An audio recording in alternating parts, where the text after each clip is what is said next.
All right, welcome back to the Few Show, everybody. My name is Bud. I am Chief of Staff at Xfusion.io and the co-host of the Few Show.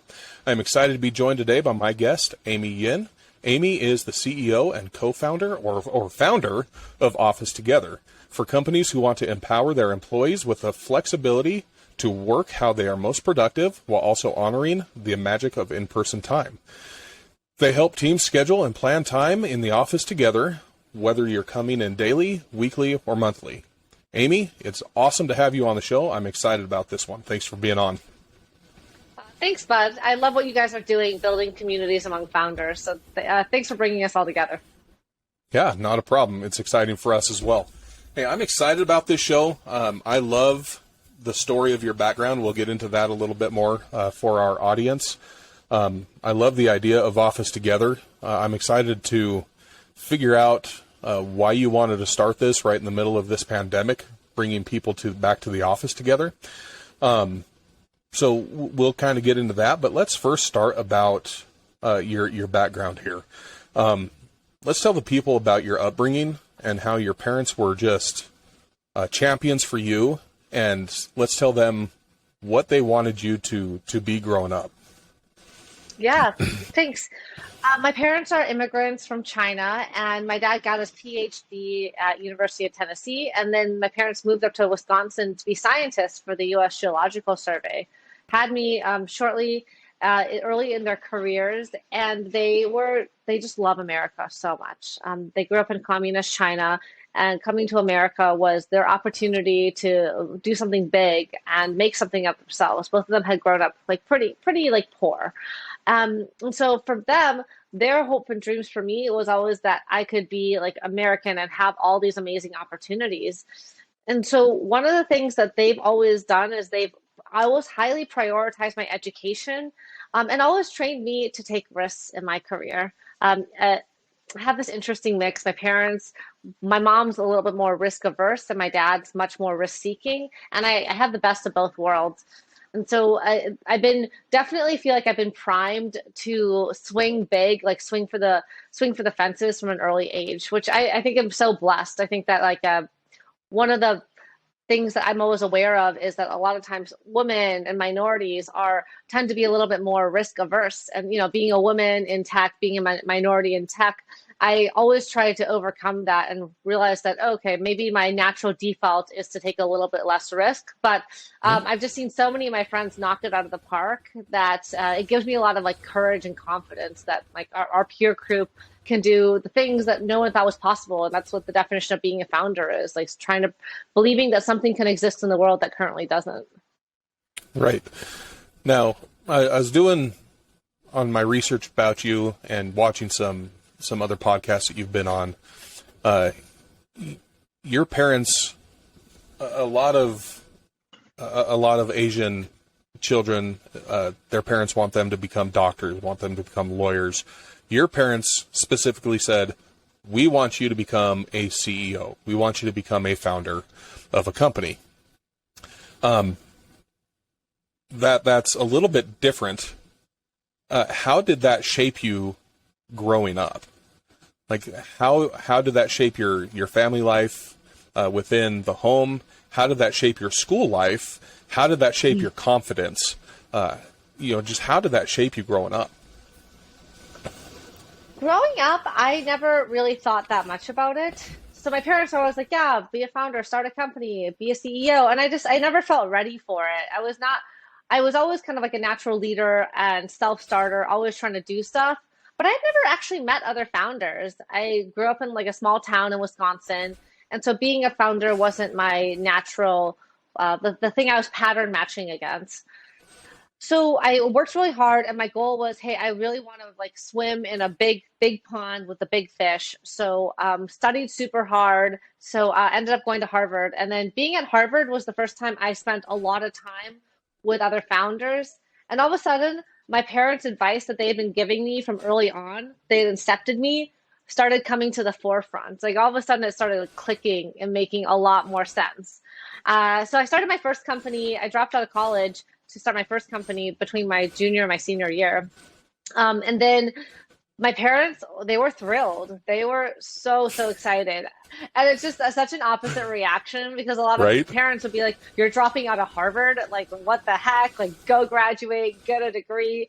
My parents were Right, like, you that don't need close a to the end, degree. right? In between your junior and senior year, that close to the end. Hey, dropping out, mom and dad. Yeah. You go, girl. I did have The Social Network came out as a movie recently at that time, and so that definitely helped a lot. So, my parents are like, well, Bill Gates and Mark Zuckerberg, they dropped out and they just did great, like the Stripe founders. Though, there is some precedent, like dropping out of Harvard is sometimes like not necessarily the same as just dropping out of high school. But I definitely had my parents' support there. And then I started my first company, and I didn't feel quite ready for it. I wasn't emotionally ready. So I actually went back to school, graduated, and then went to Facebook after college. My parents my dad especially would just call me all the time and be like, "So, when are you going to start a company? When are you going to start a company? Are you getting close to start a company? Like you're interviewing for another job? We didn't train you to be an employee, Amy." That's great. And what that were you like, chill, dad? I'm working at it, or were I you? was just like, Were you I'm not ready. Yeah, I'm like, that's just not the yeah, thing that's right for me right now. Like, I'm enjoying being an engineer. I'm enjoying building stuff, and I'm learning so much from the people around me. I'm just not ready yet. And to be fair, you're never really ready to be a founder. But I had like an emotional experience where all of a sudden I felt like one day I just like woke up and I was like, okay, actually, the thing I want to do is start a company and like wade through the unknown and make ambiguity my breakfast, lunch, and dinner. And so nice. something changed in me, and I think a lot of that was from my parents, just from very early on, accepting me into that behavior. So that plus Nice. being like my peer group, a lot of us starting companies in Silicon Valley. That's so what's great about Silicon Valley is you just get influenced by the amazing humans around.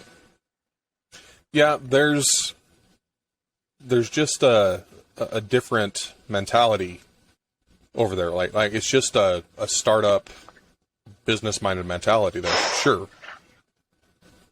Yes. All my Yeah. friends, something like 15-20% of my friends all started companies in the last 2-3 years. And they were just, my friends, we were all employees. And then all of a sudden I was like, wait, like a sixth of my friends have started companies. That's crazy. That's awesome. So, before you start this company and before you're ready for it, I mean, it looks like you kind of have stepping stones here, and kind of going back to what you said before with women in tech and minorities and women minorities, in particular. You were the co-founder of Harvard Women in Computer Science. Was that kind of like starting a company there? You're also the Yeah. volunteer coordinator for Girls Who Code for a few years, 3 years here. Was that kind of like stepping stones to getting your feet wet in the entrepreneurial grind? Yeah, so when I was in college, I ran two large student groups, the Harvard Financial Analyst Club and the Harvard Women in Computer Science. And it feels a lot very similar to starting a company in a way because you have to find a market need, right? So in this case, there was just like not enough community around technical women, but a ton of appetite and resources ready to be deployed against it. And then build like some sort of founding team or like a board. You get folks excited about the vision, and then you just like execute and you make it scale. And so it has a lot of markings of a startup. There's even like a fundraising aspect. I would go to like Facebook and Google and Qualcomm and these companies and ask them to give us money and sponsor our organization. And that was the big thing. Once you have funding, there's so much you can do. And so within our first year, I think we had raised 6 figures of funding. And we were Wow. able to use that funding to like send women to these conferences and host these events and bring all these amazing sponsors to campus. And so it becomes like this like flywheel where the students follow the money brings in the best students bring in the best sponsors, and the best sponsors give even more money. That's awesome. So it's Yeah. cool. It's kind of like my first foray into sales. And now, with OfficeTogether, I've done a bunch of sales and selling because we sell SaaS to companies. So yeah, I would say that when my college experience, I didn't focus much on actual classes. I took my classes, but I'm not the most academic oriented person. And I really, really focused on my extracurriculars and like the people around me and like getting folks together. And so it feels really similar to what I'm doing now as the CEO. Yeah, and I've noticed that you're very, very community minded. Like I've heard you say that a couple times. You have 15, 20 best friends. Some of the things that I've seen, you're always talking about community, which kind of brings us to Office Together. It's a natural progression for you, I think, to bring people back into the office, into kind of a hybrid work situation. So go ahead and tell us about Office Together. Tell us about what you do, what it is, and then we'll talk about kind of your path and trajectory to getting that started. Yeah. I was at Coinbase as an engineer, and Coinbase made this huge 180 where they decided to go from, hey, we have to be in the office, we don't even want to hire outside of our core 2 cities, to, oh, actually, you never have to be in the office ever again. We're going remote first. Even if 2 people are in the same office, go to separate conference rooms because we're a company that lives in the cloud. And so I had this experience where I was like, well, I kind of love the working remotely too. And so as I talked to more and more people, I realized that there was so much appetite to make remote happen. But I think we've swung a little bit too far to the extreme. And so we were, first of all, like, oh, you have to be in the office, right? Back in the days when you had a factory or you had like a desktop machine or like a physical phone, you had to be in the office because your equipment was there. And now, I do my job on my laptop. I don't need to be in a physical office anymore. And so it took the pandemic to shake up people's beliefs. But I think we've overcorrected to be a little bit too focused on remote and not waiting enough that humans have 5 senses, right? And so from a laptop, I can hear you and I can see you, but I can't share food with you. I can't touch you, have proximity, right? We can't taste food together. These different types of things. Right. You don't engage the full 5 senses by meeting people fully remotely. And so I think that companies that are going to be fully remote need to be really, really intentional about how they're building long-term relationships. Because, for a lot of folks, they're not making their best friends on Zoom, right? Like you make friends through like kind of ad hoc, spontaneous, like you're going for coffee, you're going for walks, you're doing things that allow you to like relax and engage with the environment around you. And so right now we're in this interesting state where and so I started Office Together because I really believed that hybrid was the best of both worlds, right? You had some time in the office and you also have some time to like be heads down and like work from home. We've seen a lot of folks leave the major metropolitan areas, right? San Francisco rents have fallen. Sometimes it kind of feels a little bit empty relative to before. New York office occupancy is sitting below 23%. So that means, like 3/4 of each office is just sitting empty. And so we're just not back to pre-pandemic states. And I don't think we ever will be. I don't think people need to be in the office as much as before. But, for the founders out there, your company is going into cultural debt, right? Like for your folks that have joined companies during the pandemic and have never met people in person, they're not able to build those lasting connections, those like friendships, forge those different bonds. And so not having any sort of in-person touch points, I think can be actually harmful for the business.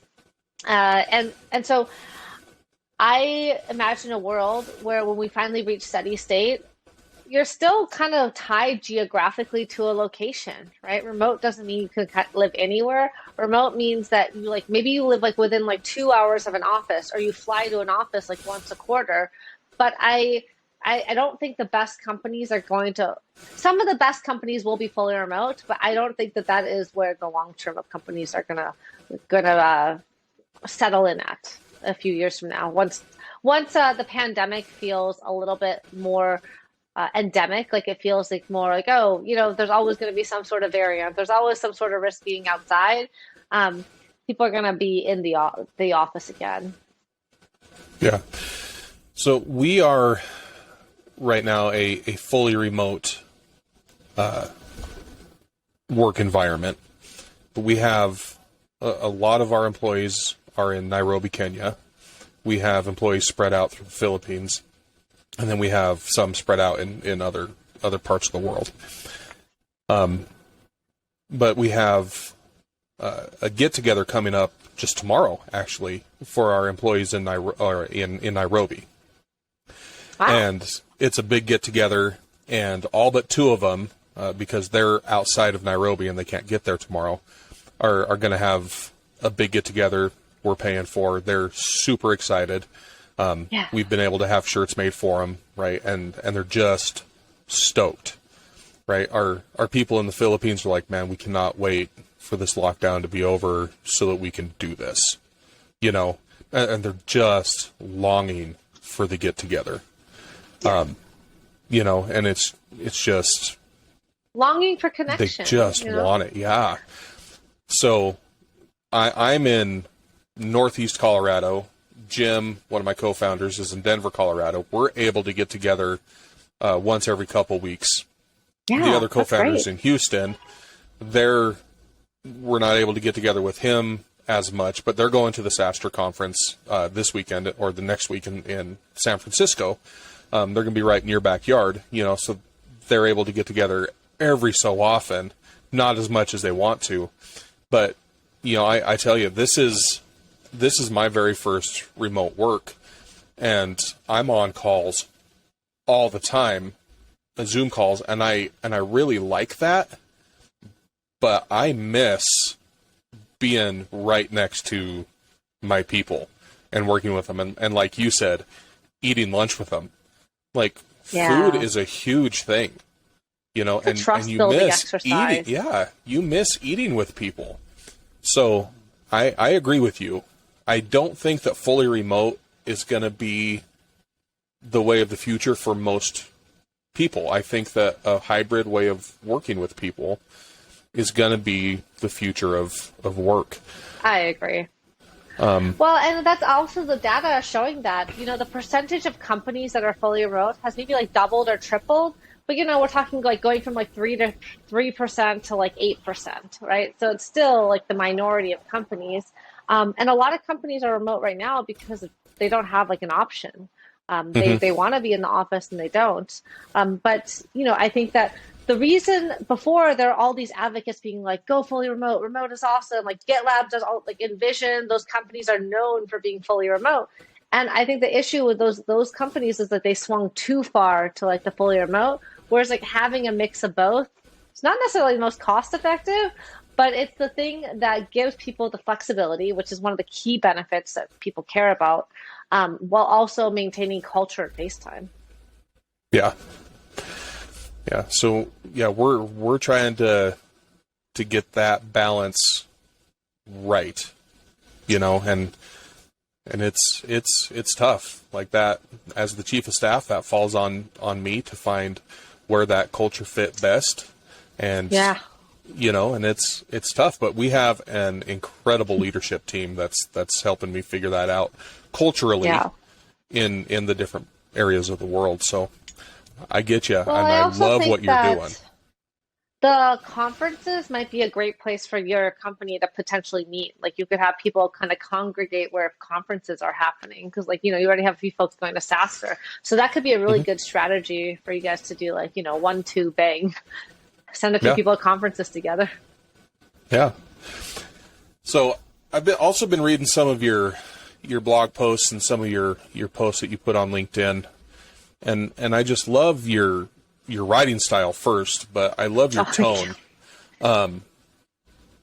You know, there's a lot of things put on LinkedIn, and that's the only social media that I have is LinkedIn. There's a lot of things put on LinkedIn, and in the world today, everything just gets political, and it's one side or the other. But I suggest that everybody that's listening to this go over to Amy's LinkedIn, follow her, and read what she writes, because she has a lot of great nuggets about bringing people together and and just how to bring people back into the workspace with being vaccinated or not vaccinated, and just, I mean, she just breaks things down so succinctly and nice. So explain to me what your thoughts are behind bringing people back, and just the way to do that with the political climate. Yeah, I think there's a few categories I would think of. Like, one, is there a need for your employees to be in the office or not? So for some folks, they've never left the office. I think I read a stat where something like 36% of employees never left the office because they had hardware or laboratory or some sort of components of that. And then two is, where are your employees emotionally? What's like the temperature? Like if you did a survey, like what's the appetite to be back in the office? And I think that might change depending on what cities you're in, how much of a commute there is, like whether folks have families, and then like also like how, like what emotional experience do they have when they think about the office? Like, was going to the office previously a horrible experience, or was it previously a really awesome one? And then three, like government, what is the government saying? And so, you know, I talked to Australia yesterday. And so Australia, total lockdown right now, can't really even leave your house. So opening up the office doesn't make any sense right there because it's illegal. Sure. Whereas you have places like San Francisco who are kind of like in between. And so a lot of companies have not opened their offices in San Francisco beyond 5-10% capacity because folks are required to wear a mask indoors. And a lot of people just don't feel comfortable wearing a mask. It's kind of hard to have a video conference when you're wearing a mask. And then another part of it is just surveying your employees. So I recently did a panel with Figma, and Figma told me that they opened up their SF office that just got rebuilt, and they had 91 out of 250 employees show up on day one, and 91 was the cap. Like every single, like the max number of people allowed showed up. Whereas, you know, I talked to other companies like MindBody, and they opened up to the office and they only had like 40 people show up, even though they're double the size of Figma.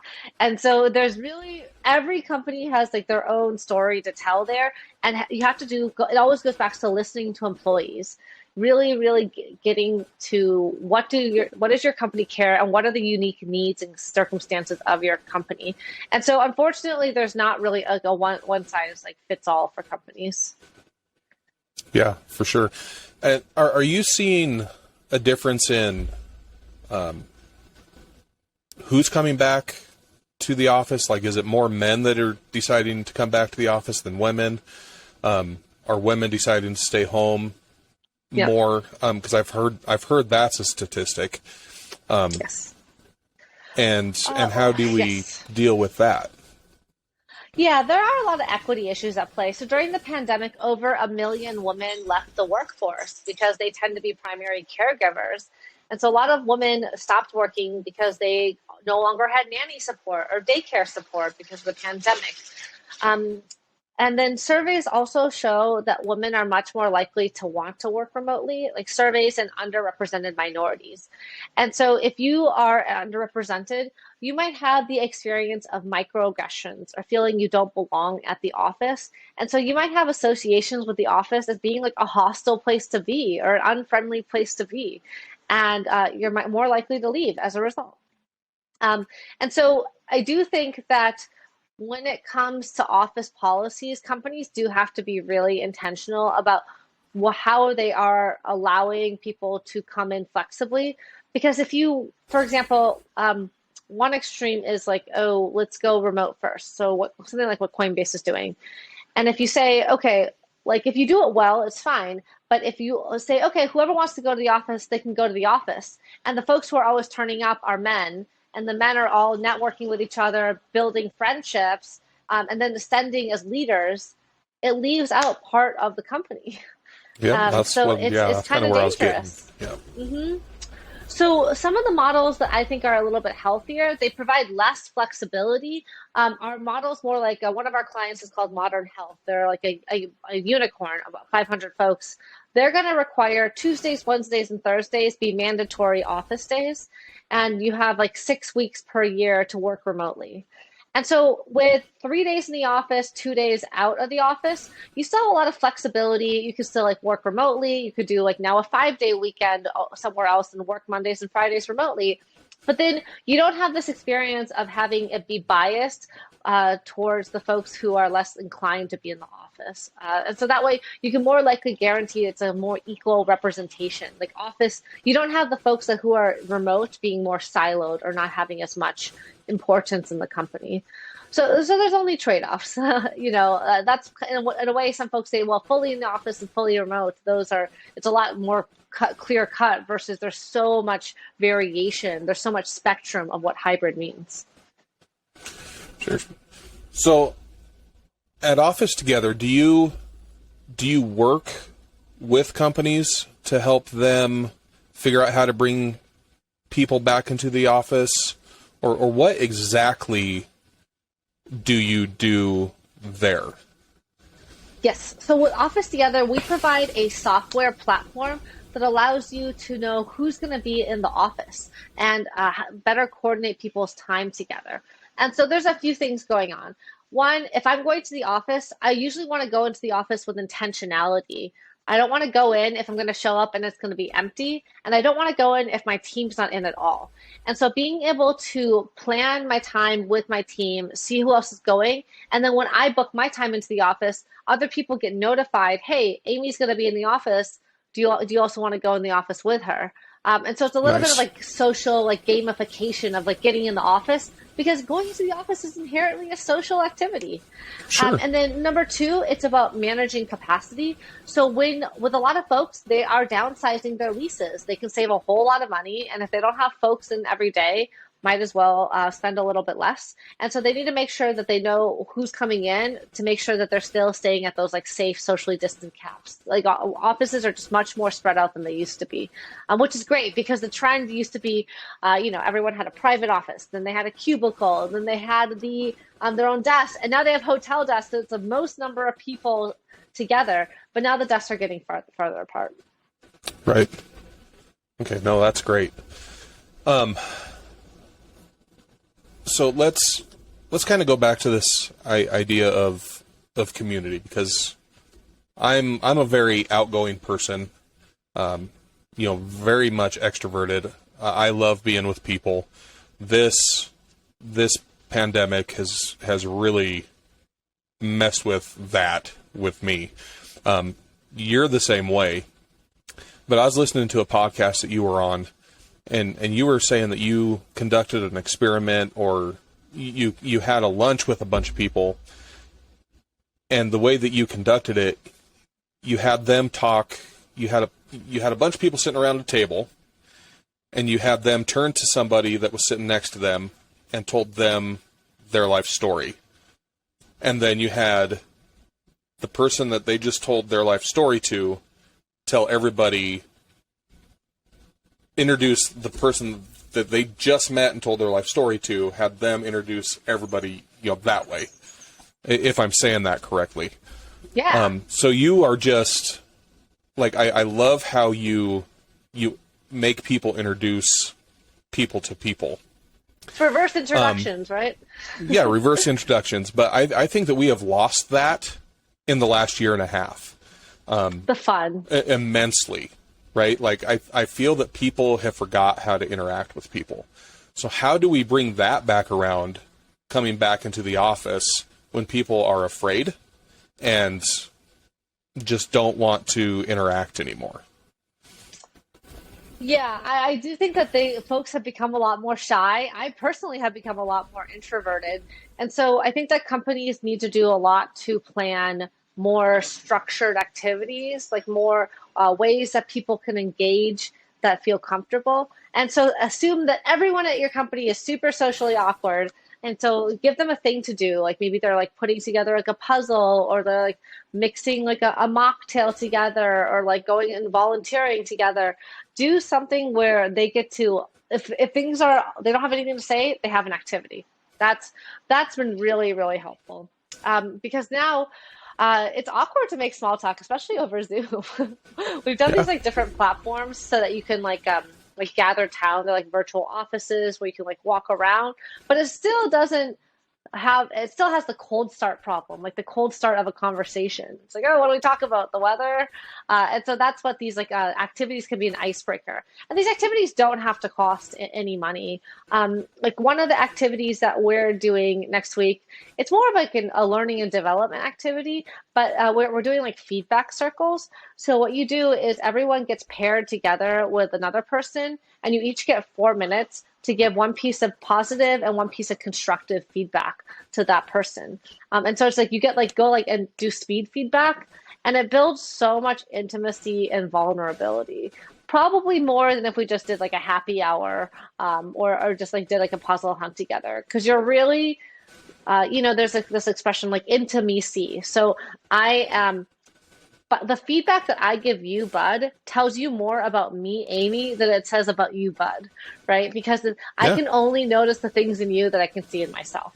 And so I think that like that is just one of like such an intimate activity that costs no money. So where did all this interest in people and community come from? Like you grew up in a family where they're like, hey, I want you to be a CEO, I want you to be a founder, drive, and but where did all this interest in just people come from? Well, I have very strong family ties. Family is always really, really important in my culture, at least in my Chinese culture. And so we've always been like prioritized like people over everything else, like people, honor, filial piety. And I think that extends to my community. Part of it, I think, comes from a place of like I felt like a little bit like traumatized, feeling isolated or alone. Like growing up as like one of the only Chinese girls in my high school, I felt like very like I didn't have a shared identity with folks. Like I felt like the other. And so going into college where 20% of Harvard was Asian, I felt like, oh my God, I need to like start learning Chinese again. Like I like want to reconnect with my Asian friends. Like I want to make Asian friends and like build community. And so feeling like I didn't have a strong community growing up made me always seek community as an adult. And I was like, I want to feel like I have a group of people around me. I want to feel like we have like shared experiences, and I have something to give to them as much as they have to give to me. And so I care a lot about like giving more than I receive, and communities make it easy to do that at scale. Yeah, for sure. No, it's just it's fascinating to me when I meet other people that just love people, because you don't meet too many people that just love people anymore. I love people and I love cats. And you love cats. You have a little black and white tree. one walking around. Yeah. How many cats do you have? I just have two. I was told just two was the limit. If I had more than two, I was officially entering crazy cat lady territory. The crazy cat lady. I secretly want like 10 cats. Do you have a big enough place to have 10 cats? I mean, you're looking at it, not really. Yeah, no, that's it, huh? Right. Well, kind of going back to Office Together. Let's talk about your let's see, just over a year into it now, right? Yep. So you started in the middle of the pandemic, trying to bring people back into the office. What were you thinking there? Like, hey, we're in the middle of this pandemic. I want to bring people back together into the office. What did you think was going to be your main pain point? And now a year into it, what is your main pain point? I thought our main pain point would be sales and just acquiring new customers. I'm realizing that a huge pain point is actually the fact that vaccines didn't end the pandemic, like market conditions. And so we all thought after Labor Day there was going to be a huge rush back to the office, but that's not what the data support. And so market conditions. It makes me feel reminisce about my times at Coinbase. Coinbase was up, Coinbase was down based off the price of crypto. And we went through like this crypto winter when I was there, and we like froze hiring, we canceled all this pipeline. And then 3 months later, crypto rebounded. And then we're like, oh crap, like engineering pipelines take like 6+ months to build up. And so pausing for 3 months actually set the company back like 9 months on the recruiting front. And so I've learned to be less reactive to market conditions after working in such a volatile industry.